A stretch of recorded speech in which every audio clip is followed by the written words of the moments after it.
15ാം കേരള നിയമസഭയുടെ 16ാമത് സമ്മേളനത്തിൻ്റെ 8ാം ദിന വിശേഷങ്ങളിലേക്ക് സ്വാഗതം.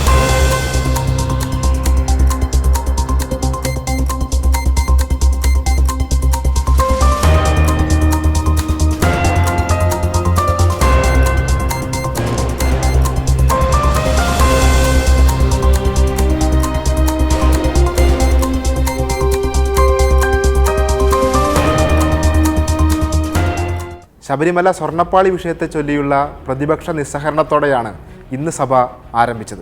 സഭ ആരംഭിച്ചപ്പോൾ തന്നെ ശബരിമല സ്വർണ്ണപ്പാളി വിഷയം ഉയർത്തി പ്രതിപക്ഷം പ്രതിഷേധം ആരംഭിച്ചു. കേസിൽ അന്വേഷണം വഴിമുട്ടിയെന്നും SIT നോക്കുകുത്തിയായെന്നും പ്രതിപക്ഷ നേതാവ് VD സതീശൻ ആരോപിച്ചു. അതിനാൽ പ്രതിപക്ഷം സഭാ നടപടികളോട് നിസ്സഹകരിക്കുകയാണെന്നും അദ്ദേഹം അറിയിച്ചു. സാർ, ശബരിമലയിലെ സ്വർണ്ണക്കൊള്ളയെക്കുറിച്ചുള്ള അന്വേഷണം സാർ വഴിമുട്ടി നിൽക്കുന്നൊരു സാഹചര്യമാണ്. SIT നോക്കുകുത്തിയായി നിൽക്കുന്നൊരു സാഹചര്യമാണ്. സാർ, എല്ലാ പ്രതികളും സ്റ്റാറ്റ്യൂട്ടറി ജാമ്യം എടുത്ത് പുറത്തിറങ്ങുകയാണ്. ഞങ്ങൾ സഭാ നടപടികളുമായി സഹകരിക്കുന്നില്ല എന്ന് അങ്ങേ അറിയിക്കുന്നു. സർ, ചോദ്യോത്തരവേളയിൽ ചോദ്യങ്ങളുടെ പട്ടികയിലെ 4 ചോദ്യങ്ങൾക്കാണ് മന്ത്രിമാർ ഇന്ന് സഭയിൽ വാക്കാൽ മറുപടി നൽകിയത്. ലെവൽ ക്രോസ് ഇല്ലാത്ത കേരളം പദ്ധതി, തൊഴിലുറപ്പ് നിയമ ഭേദഗതി, കോഴിക്കോട് വയനാട് തുരങ്കപാത, പാഠപുസ്തകങ്ങളിൽ വരുത്തിയ പ്രധാനപ്പെട്ട മാറ്റങ്ങൾ എന്നിവ സംബന്ധിച്ച അംഗങ്ങളുടെ ചോദ്യങ്ങൾക്കാണ് ബന്ധപ്പെട്ട മന്ത്രിമാർ ഇന്ന് മറുപടി പറഞ്ഞത്. ഈ വർഷം പുതിയതായി 26 മേൽപ്പാലങ്ങളുടെ നിർമ്മാണം നടത്തുവാനാണ് സർക്കാർ ലക്ഷ്യമിടുന്നതെന്ന് മന്ത്രി വീണ ജോർജ് പറഞ്ഞു. സർ, നിലവിൽ 26 റെയിൽവേ മേൽപ്പാലങ്ങളുടെ നിർമ്മാണം RBDCK, KRDCL എന്നിവ വഴി പുരോഗമിക്കുന്നുണ്ട്. Pavangad ROB, Puthukkad ROB, Puthiyakavu Chakkuvalli ROB തുടങ്ങിയവ ആരംഭിക്കാനാകുമെന്ന് പ്രതീക്ഷിക്കുന്നു. തൊഴിലുറപ്പ് പദ്ധതിയെ മുന്നോട്ട് കൊണ്ടുപോകാൻ ബജറ്റിൽ 1000 കോടി അധികമായി വകയിരുത്തിയിട്ടുണ്ടെന്നും സ്ത്രീകളുടെ വരുമാനക്കുറവ് പരിഹരിക്കാനുള്ള നടപടികൾ സ്വീകരിക്കുമെന്നും മന്ത്രി MP രാജേഷ് പറഞ്ഞു.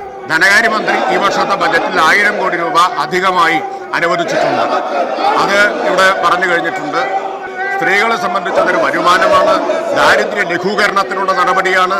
ചോദ്യോത്തരവേള തുടരുന്നതിനിടെ പ്രതിപക്ഷ MLAമാർ സ്പീക്കറുടെ ഡയസിലേക്ക് തള്ളിക്കയറാൻ ശ്രമിച്ചു. ഇതോടെ സഭാ നടപടികൾ 2 തവണയാണ് താൽക്കാലികമായി നിർത്തിവച്ചത്. മന്ത്രി V ശിവൻകുട്ടി സംസാരിക്കുന്നതിനിടെയാണ് പ്രതിപക്ഷ MLAമാർ സ്പീക്കറുടെ ഡയസിലേക്ക് കയറാൻ ശ്രമിച്ചത്. അൻവർ സാദത്ത് MLA അടക്കമുള്ളവർ ഡയസിലേക്ക് ചാടിക്കയറാൻ ശ്രമിച്ചതോടെ സഭ താൽക്കാലികമായി നിർത്തിവച്ചു.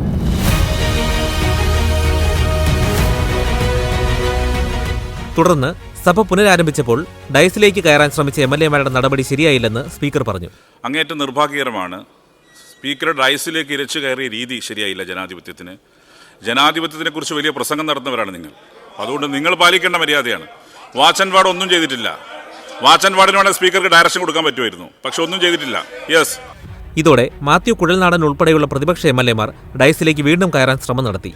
ഇതോടെ സഭ താൽക്കാലികമായി രണ്ടാമത് നിർത്തിവെച്ചു.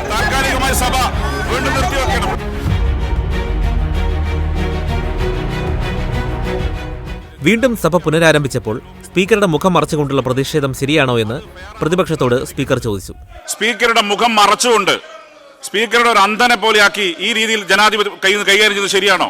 അത് ബഹുമാനപ്പെട്ട LOP പരിശോധിക്കേണ്ട കാര്യമാണ്. ഇവിടെ ജനാധിപത്യ രീതി എന്ന് പറയുമ്പോൾ ജനാധിപത്യ അവകാശം വെറും പ്രതിപക്ഷങ്ങൾക്ക് മാത്രമല്ല, സ്പീക്കർക്കുമുണ്ട്. സ്പീക്കറുടെ മുഖം പൂർണ്ണമായി മറച്ച് സ്പീക്കർക്ക് ആളുകളെ കാണാത്ത രീതിയിൽ കൈകാര്യം ചെയ്ത രീതി ശരിയായില്ല. പ്യൂർലി അൺഫെയർ ആണ്. പ്രതിപക്ഷം ബാനർ പിടിക്കുന്നത് ആദ്യമല്ലെന്നും സാധാരണ ഇത്തരം പ്രശ്നങ്ങൾ ഉണ്ടാകുമ്പോൾ ചേംബറിലേക്ക് ഇരുപക്ഷത്തെയും വിളിച്ച് സംസാരിക്കുകയാണ് സ്പീക്കർ ചെയ്യാറുള്ളതെന്നും പ്രതിപക്ഷ നേതാവ് VD സതീശൻ പറഞ്ഞു. ബാനർ നിയമസഭയിൽ പ്രതിപക്ഷം പിടിക്കുന്നത് ആദ്യമല്ല. എല്ലാ പ്രതിപക്ഷവും ബാനർ പിടിച്ചിട്ടുണ്ട്. ഒന്ന്, സാധാരണ സഭയിൽ അങ്ങനത്തെ ഒരു സംഘർഷം ഉണ്ടാകുമ്പോൾ അങ്ങ് പ്രീസിഡൻസ് നോക്കണം. ഇതിനു മുൻപ് ഇവിടെ ഈ ചെയറിലിരുന്ന എല്ലാ സ്പീക്കർമാരും സഭാ നടപടികൾ നിർത്തിവെച്ച് 2 കൂട്ടത്തിലുള്ള ആളുകളെ സംസാരിക്കും. അങ്ങ് ഇതുവരെ ചെയ്യാറില്ല.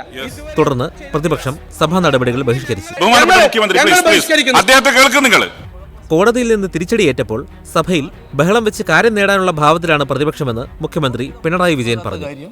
കോടതിയിൽ നിന്ന് ശക്തമായ അടി ഏറ്റപ്പോൾ ഇവിടെ വന്ന് ബഹളം വെച്ച് കാര്യങ്ങൾ നേടാനാണ് നോക്കിയത്.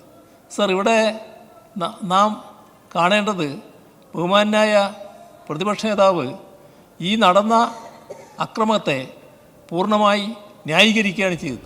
അങ്ങേയറ്റം ജനാധിപത്യ വിരുദ്ധമായാണ് പ്രതിപക്ഷ അംഗങ്ങൾ ഇന്ന് സഭയിൽ പെരുമാറിയതെന്നും ഇത് കേരള നിയമസഭയ്ക്ക് ഭൂഷണമല്ല എന്നും സ്പീക്കർ വ്യക്തമാക്കി. രണ്ടാമത് വീണ്ടും ചേർന്നപ്പം ചെയറിൻ്റെ മുന്നിലൂടെയാണ് ചാടിക്കയറാൻ ശ്രമിച്ചത്. ബഹുമാനപ്പെട്ട മുഖ്യമന്ത്രിയുടെ പരാമർശിച്ചതുപോലെ ഇത്തരം രീതികൾ ആരോഗ്യകരമായ ജനാധിപത്യത്തിൻ്റെ ഭൂഷണമാണോ എന്ന് പ്രതിപക്ഷമാണ് ചിന്തിക്കേണ്ടത്. ഇന്ന് സഭയിൽ വന്ന ശ്രദ്ധ ക്ഷണിക്കൽ, സബ്മിഷനുകൾ എന്നിവ അതത് വകുപ്പ് മന്ത്രിമാർ സഭയുടെ മേശപ്പുറത്ത് വെച്ചു. ശ്രദ്ധ ക്ഷണിക്കൽ ഉത്തരം ടേബിൾ ചെയ്താൽ മതി, സബ്മിഷൻസും ഉത്തരം ടേബിൾ ചെയ്താൽ മതി. 2026-27 സാമ്പത്തിക വർഷത്തേക്കുള്ള ബജറ്റിനെ കുറിച്ചുള്ള പൊതുചർച്ച ഇന്നും തുടർന്നു. 13 അംഗങ്ങൾ ചർച്ചയിൽ പങ്കെടുത്തു സംസാരിച്ചു.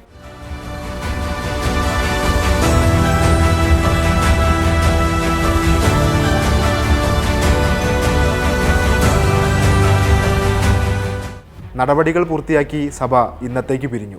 സഭ ഇപ്പോൾ പിരിയുന്നതും നാളെ രാവിലെ 9 മണിക്ക് വീണ്ടും സമ്മേളിക്കുന്നതുമാണ്. ഇന്നത്തെ നിയമസഭാ വിശേഷങ്ങൾ പൂർത്തിയായി. നമസ്കാരം.